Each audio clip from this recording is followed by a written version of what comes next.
So, first we'll talk about interventions according to literature and according to resources and from clinical practice by health condition.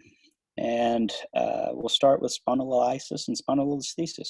So remember, our spondylolysis is the stress fracture that's formed at the pars interarticularis. So we don't have migration yet, which would be spondylolisthesis. Now, commonly, our spondylolysis is going to be managed conservatively, so activity modification and conservative interventions, whereas spondylolisthesis might be handled conservatively or potentially surgically. Say a fusion procedure to stabilize unstable segments. Commonly, we intervene with medical collaboration. So, that being said, it's important to communicate effectively with physicians when providing services for someone with a spondylolisthesis, especially. So, how far progressed is it? What's our slippage? How stable is that spine, essentially, is what we want to get at.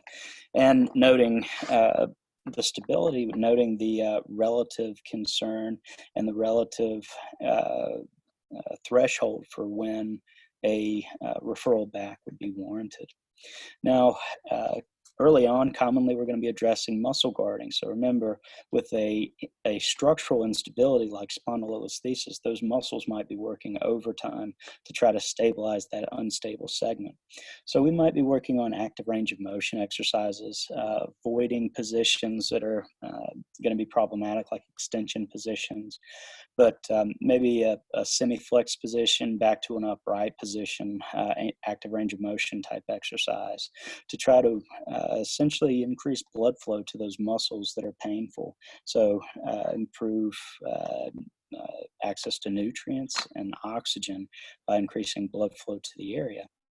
And we're talking about higher rep, lower intensity type exercises with this.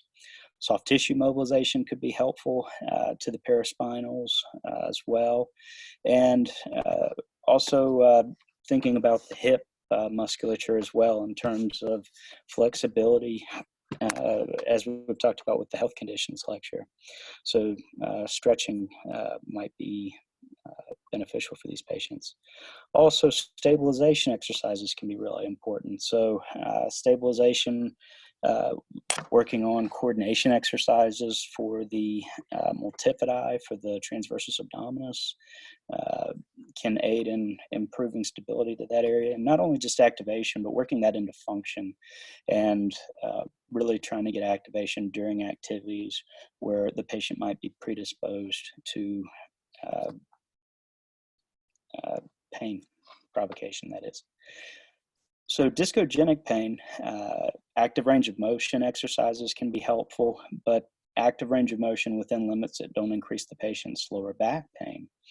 So it really depends on the patient's presentation, and commonly with discogenic pain, we see multidirectional limitations. So not just flexion, not just extension, not just rotation, but a lot of times we see limitations in all directions. So keeping within motions that don't provoke the patient's symptoms can aid in essentially improving pain. So activation of musculature and of stimulation of mechanoreceptors can aid in overriding that pain sensation. Additionally, benefits to nutrition to the disc can come into play with our active range of motion type exercises. So aiding in that exchange of nutrients through compression, decompression at the spine there.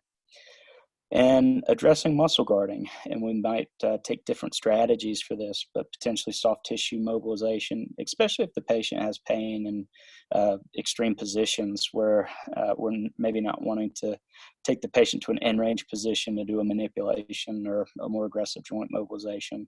We could use our soft tissue mobilization in a neutral position and be much more conservative. And our joint mobilizations, we might target adjacent levels, because remember, activation, remember that innervation spans a couple of levels here when we're working. So low intensity exercises, high frequency exercises, high duration exercises are going to be most beneficial for these patients, not only from a pain management standpoint, but also to stressing the area as appropriate, that is, to try to facilitate healing of tissue. And progressive stabilization exercises can be very helpful. So again, aiding in stabilization from musculature that help provide stability to a less structurally stable area.